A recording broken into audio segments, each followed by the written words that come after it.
O Entre Manas está de volta na sua 5ª temporada e é um prazer tê-los conosco. Eu sou a Patrícia Luciano e estou ao lado da minha super parceira, Priscila Furlan. Esse é o Entre Manas e o nosso primeiro convidado da nossa 5ª temporada. Ele é nascido em São Paulo, criado desde pequeno na região do ABC. Ele é, acima de tudo, um aventureiro ávido por novas vivências, sentidos, contradições e significados. É pai de 2 filhos. Tá caminhando para o seu 2º casamento. Ele é executivo sênior com experiência em diversos setores, ex-empresário, consultor, paraquedista, praticante de jiu-jitsu. Há mais de 20 anos já. É um bandista com toda a sua fé, músico wannabe, bate aqui que eu também tô nessa. Bom, o Rodrigo, ele deixa um rastro aí de singularidade, de energia por onde ele passa, né? Com mais de 200 poemas escritos aí desde a sua adolescência. Recentemente, ele se dedicou aí ao projeto Autodidata, né? Onde ele transformou em música essa poesia. Nosso convidado de hoje é ele, o Rodrigo Manzan. Pri, prazerzaço estar contigo, minha amiga. Muito bom mesmo. Poxa, bastante coisa, né? Mas assim, foi uma construção de vida. Mas eu vou te falar, né, que a gente olha para trás, assim, a gente acaba tendo um certo orgulho, de certa forma, né? Mas, por outro lado, a gente vê a trajetória, né, com os seus percalços também, né, que sempre fazem parte das coisas, né? E eu tenho pensado muito sobre isso, né? Que, na verdade, os percalços são o que mais engrandecem, né? Com certeza. A gente, na verdade, acaba percebendo muitas coisas. Poesias nascem... Eu falo que eu escrevo melhor quando tá mais conflitante. Quando as coisas estão mais conflitantes dentro da gente, né? E realmente tira um peso, tira uma... Eu acho que uma... Como posso dizer? Aquele sentimento confuso, né? Então... Mas tudo isso aí acaba sendo muito terapêutico, na verdade, né? Com certeza. Eu falo, tem coisas que não são terapia, mas são extremamente terapêuticas na vida, né? Sim. É, mas eu vou te falar que como você falou do livro, tudo acabou sendo uma coisa nova de algo antigo, sonhos antigos, Legal. né? E eu tenho vivido recentemente muito essa questão de realizar sonhos antigos, né? Eu acho que tava pensando nisso, né? Eu adoro música, né? Adoro. Sou apaixonado. Desde... O Entre Manas tá ficando cada vez mais musical, viu? Acho que o universo Estamos trazendo muitas pessoas do universo aí da música. A música é uma coisa que sempre adorei, né? Eu adoro, assim, adoro, né? Acho que faz parte da formação do caráter mesmo, né? Sou roqueiro pra caramba, assim, né? E tem uma música do Pearl Jam, né? Que ele fala uma frase que eu gosto muito, né? Que tudo que é sagrado vem da juventude. Então, por mais que o mundo leve a gente, né, para caminhos que são necessários da vida adulta, né? Não perder a essência do jovem na gente, eu acho muito... Da paixão. Aventura. Exato.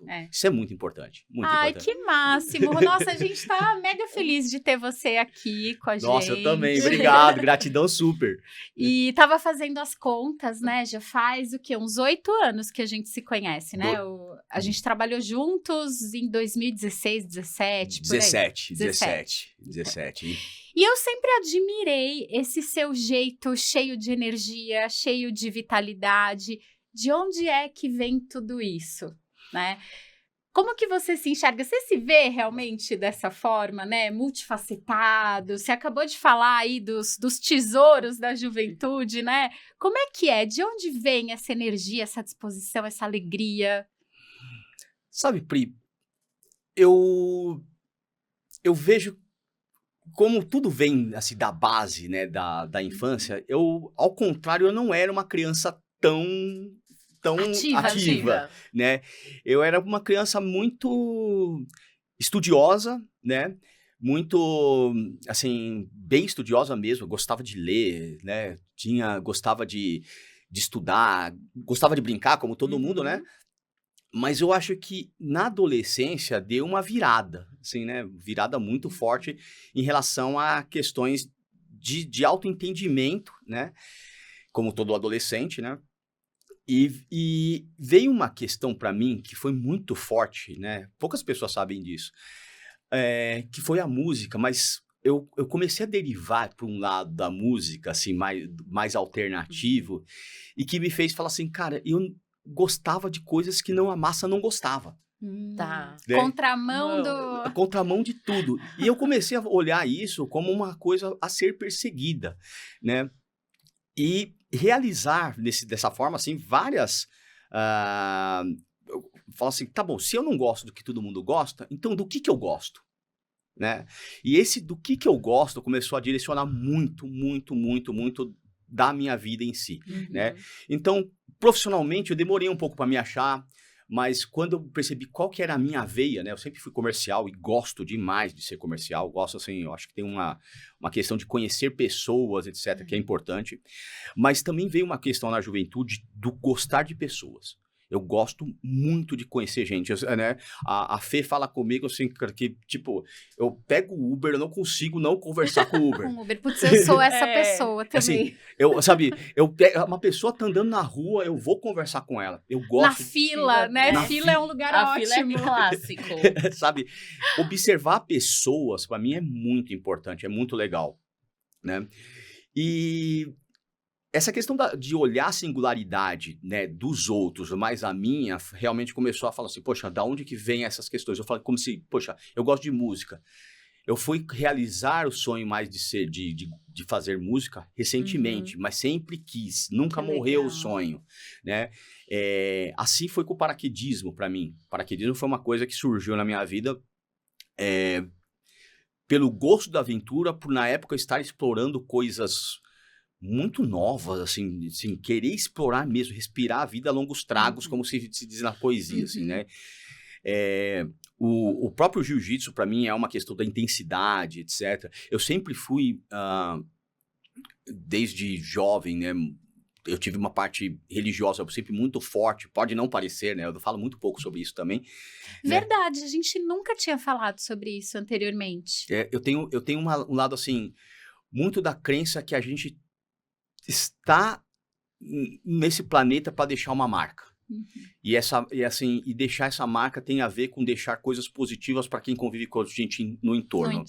Né? Eu acho que comercialmente eu sempre me dei bem, até né, em várias empresas que eu passei, justamente pela crença real de que eu estou vendendo algo bom para você e estou fazendo bem. Né? Tipo, quando eu perco essa crença... Você precisa acreditar no que você está vendendo, né? Mais do que isso, eu preciso acreditar que eu estou fazendo um bem para aquela pessoa. Sim. Né? É a mesma assim, pessoa, empresa, etc. Né? Mas mais do que isso, eu acho que não tinha parado para pensar nisso. O cerne dessa questão, né, quando a gente fala de religiosidade, toda religião ela tem a ver com a sua expectativa do que vai ser a vida futura ou a morte, certo? Mas quando você enxerga a vida sob o aspecto da finitude, né, e o paraquedismo traz muito isso, não porque não é pelo acidente, não pelo risco, não pelo risco, mas toda vez que você sai de um avião, você toma uma decisão. Você toma uma decisão, você fala assim, cara, eu tomei uma decisão de viver o agora, naquele minuto, naquela experiência, e depois a gente vai ver o que vai dar. E essa sensação, né, de colocar na mão de Deus mesmo a sua vida e se divertir com isso, voar e realmente depois disso pousar, era sempre muito, enchia de energia, né? Então, enxergar a vida sob o aspecto, cara, todo mundo vai uma hora. Isso é fato. E o fato de todo mundo ir, o que você fez, né? Eu gosto muito de um livro da Ana Cláudia Quintana Arantes, né? Amo. Aquele A morte é um dia que vale a pena viver. É maravilhoso. Maravilhoso esse livro. E ela discorre muito bem, assim, não é sobre o morrer, é sobre viver bem, sem arrependimentos, aproveitando bem os momentos que a vida te traz. É isso. Poxa, que legal, né? É o que a gente sempre fala, né? Tipo, é como você carrega, né? Como você vive enquanto você tá nesse plano. Exato. E a escolha tá nas suas mãos, a escolha é sua, né? De como que você vai vai traçar aí essa jornada, né? Sim. Muito legal. Eu acho que é esse olhar da finitude, não com medo dela, Isso. mas como um estímulo para aproveitar a vida, né? Sim. Com tudo que ela oferece, os desafios, as alegrias, né? Esse livro que você falou, eu li esse livro quando eu vi a indicação que você fez, eu falei, caramba, deve ser interessante, né? E eu lembro que eu li os 3 livros da Ana Cláudia, assim, em uma semana seguida. A gente estava na praia, né? Eu levei os livros e falei assim, nossa, que coisa espetacular, né? De trocar a chavinha da finitude, né? Do medo para a oportunidade. Sabe, na verdade, as pessoas evitam pensar sobre isso, né? E eu penso sobre isso desde muito criança. Desde muito criança mesmo, assim. Quando eu falo assim, criança, tipo, 5 anos. Caramba! Pequeno mesmo, assim, né? E a questão de falar, tá bom, já que um dia vai acontecer e é um fato, poxa, o que eu deixei, o que eu fiz, né?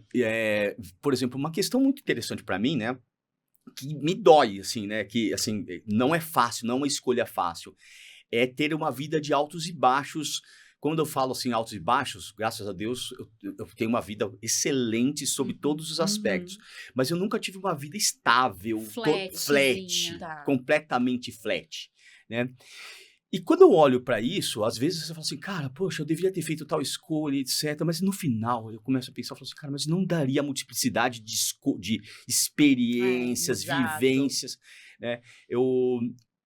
Tem acho que uma atriz que uma vez faleceu, eu esqueci uma atriz famosa, que ela falou uma frase assim, quando eu for embora, né, eu vou contrariada, né? E eu gosto muito Gostaria disso. de ficar.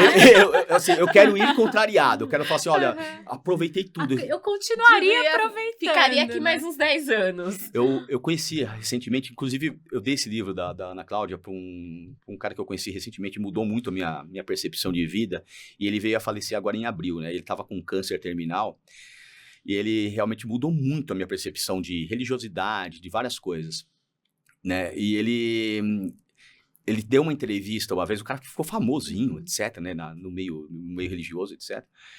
E ele falou assim, né, quando eu for embora, eu quero ir pelado.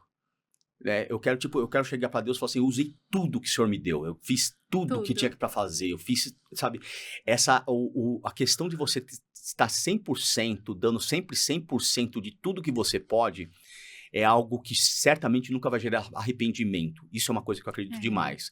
Então, quando você fala assim, energia, etc e tal, tem muito a ver com, assim, com isso. Eu quero sempre dar 100% em tudo, né? Seja na casa, seja na música, seja... Algumas vezes você não consegue, mas a ideia é essa. A ideia é realmente se dedicar 100% no que você está fazendo. Isso eu gosto demais, assim. Né? Caramba, muito bom saber disso. Bom, a gente que já se conhece, né? A Paty conheceu o Rodrigo mais recentemente, mas a gente que já se conhece aí de longa data, né? Essa sempre foi a sensação que eu tive em torno de você, né? Poxa, obrigado, Priya. Eu lembro que, assim, era uma coisa muito engraçada quando a gente trabalhava junto, que tinha 3 escadas, né? Eu saía andando sempre correndo nas escadas, né? Porque eu queria fazer as coisas rápido. Eu queria toda hora estar entregando rápido, sabe? Eu queria que até o meu time olhasse aquilo como uma energia do tipo, cara, ele está comprometido em fazer, né? E isso, acho que tudo tem a ver muito com comprometimento, né? Com comprometimento certeza. consigo. Com a vida, com você, né? Consigo, etc, né? É isso. E eu até comentei com a Pri, né, na reunião que nós tivemos, eu falei, nossa, Pri, pô, o Rodrigo é um cara de... Gostei, de tipo... Porque você emana essa energia positiva, vibra isso, né? E assim, o pouco que a gente se viu ali na tela de um computador já deu pra perceber isso. E falando um pouco nesse sentido até, Rodrigo, o que você atribui esse seu jeito de se jogar sem medo mesmo? Pra vida, nas experiências aí. A própria decisão, né, do saltar do avião. Acho que tem muito a ver com isso. Ai, como posso dizer sobre isso? Eu vejo assim, acho que tem muito a ver com você dar valor aos minutos, assim, sabe? Eu sou um cara naturalmente ansioso, então eu tenho que controlar meu aspecto Dá de uma ansiedade de futura. segurada. E a forma como eu tento fazer isso, pelo menos funciona às vezes, né? Às vezes não tanto, é um foco naquilo que eu estou fazendo, né? Quando você fala sobre aventuras, tem muito a ver sobre a questão de ser experimentalista mesmo, experimentar novas sensações. Então, eu gosto... vou pegar um exemplo como música, vai.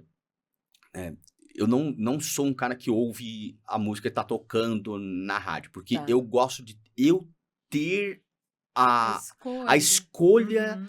de saber o que eu quero ouvir. Então, tipo, você vai me falar, se você quiser discorrer sobre banda alternativa, eu tenho 1 milhão, assim, pra falar. Se você me falar assim, todo mundo hoje fala, a música tá uma porcaria, tem sempre esse discurso. Não, existem muitos músicos bons. Sim. É uma questão do que você escolhe, né? Quando a gente pega, por exemplo, o paraquedismo, para mim, surgiu, né, de uma vontade de realmente experimentar novas coisas, mas eu acho que aí tem que contar uma pequena historinha, né? Eu lembro que eu tava numa fase meio aventureira, 22, 23 anos, eu tinha tomado um pé na bunda de uma namorada, daí eu tava querendo falar assim, vamos... Vou dar uma O amor revolucionada. sempre traz Vou mostrar consequências. que eu sou superior a isso. Exato, mas acho que mais do que isso, eu falei assim, cara, eu fiquei meio down durante um tempo, mas depois, sabe, Sim. o down deu uma mola propulsora pra querer viver. É quando a gente bate o bumbum ali, né? E Exato. volta. Exato, foi tipo, bateu e foi pra cima. E isso é um aspecto que eu tenho refletido muito sobre as dificuldades, quando a gente enxerga ela sobre um aspecto de aprendizado, né? E não só de aprendizado, como mola propulsora para aquilo que você quer evitar, se tornar, não querer mais na sua vida, né? E na época, no paraquedismo, foi assim, eu tava experimentando várias coisas, alguns esportes radicais, viajando muito sozinho, realmente querendo me encontrar, me conectar. Mas a primeira vez que eu fui pra Boituva, né, que eu pisei em Boituva, alguma coisa aconteceu. Eu falei assim, cara, eu gostei da área, gostei dos caras, gostei de todo mundo sentado no chão, no avião, né? E eu lembro que na época eu tava fazendo MBA, né? E o cara que foi saltar comigo, né, era salto duplo, né, a gente falando sobre vida ocorrida, ele falou que tinha feito o 2º ano de Direito, mas tinha largado a profissão, etc, né. E quando eu saí do avião, aquela sensação de ver o mundo de cima, a sensação de estar voando, assim, foi um negócio tão, assim, avassalador mesmo, assim, uma sensação de liberdade tão intensa. Quando abriu o paraquedas, ele olhou e falou assim, tá vendo isso aqui tudo? Isso aqui é meu escritório. Nossa. Cara, aquilo ficou na minha cabeça, assim, meses. Eu fiz 4 saltos duplos para ver se eu desistia da ideia, né? Meu Deus. E isso é uma história muito interessante, né? Eu fui um dos piores alunos de paraquedismo da história do mundo. Não é do Brasil, do mundo, né? Geralmente um paraquedista se forma com 8 saltos. Eu levei 23. Caramba! Nossa Mas calma aí, quantos É. desses 8 ou desses 23 são solitários? A maioria não é. Não É é, tudo- não né? é duplo. Não, com algum instrutor, mas você com Tá. paraquedas nas costas, Uhum. etc. Eu girava no ar, nossa, mas eu girava que nem um peão, era terrível, assim, eu era um aluno péssimo, né? Mas eu queria tanto aquela segurança, viver aquilo, e eu voltava pro chão, queria de novo aquela adrenalina, mas tinha medo, era uma sensação muito dúbia, né? Muitíssima. Até que um dia um instrutor chegou pra mim lá, pelo salto 17, assim, né? Ele olhou pra minha cara e falou assim, ô Rodrigo, desiste, cara. Não é pra vai você. rolar. Não vai rolar, não é pra você. Ai, isso dá um Aí dá uma... Aí que você... shake boom aqui É dentro. tipo assim, agora que eu não quero desistir mesmo. O cara tá duvidando da minha capacidade. Gente, Paty, ele chegou assim, falou isso, ele falou assim, meu, vai jogar biriba. Aquilo foi... Mentira! Não! Aí já é, aí já é Sabe, demais. que eu acho que era o que você precisava É. ouvir naquele momento. Exatamente. Quando ele falou isso, eu coloquei o paraquedas nas costas. Eu falei assim, cara, me dá meia hora. Coloquei o paraquedas, me equipei. Eu falei assim, cara, quer saber? Senhor, já entendi. Eu vou morrer, tá bom? Já entendi, senhor. Eu já entendi, eu vou morrer, mas eu vou passar nesse negócio, né? Eu lembro que esse salto, o cara falou assim, cara, você deve estar com toda a câimbra do mundo, porque você segurou todo o ar do planeta nas mãos, né? Pra você não virar. Virou a chave. Olha. Virou a chave. E de lá pra cá, tipo, eu saltei muito até 2014, 2015, gostava, competia, adorava, assim. Saltei de balão, de helicóptero, de um monte de coisa. E a vivência daquela sensação de liberdade sempre foi muito plena. Medo e liberdade. Acho que essas duas coisas estão muito próximas, né? Tem uma poetisa, chama Sarah Ferguson, se não me engano, que ela fala uma coisa que eu amo, né? Que ela fala assim, no fundo, todo mundo sabe que o outro lado do medo é a liberdade. É verdade, né? É verdade. Né? Quando você tem medo de alguma coisa, vá pra cima daquela coisa que você tem medo. Porque lá tá te dizendo que é algo que vai te libertar. Vai te libertar, certamente, assim. Então, eu tenho essa frase muito comigo, assim.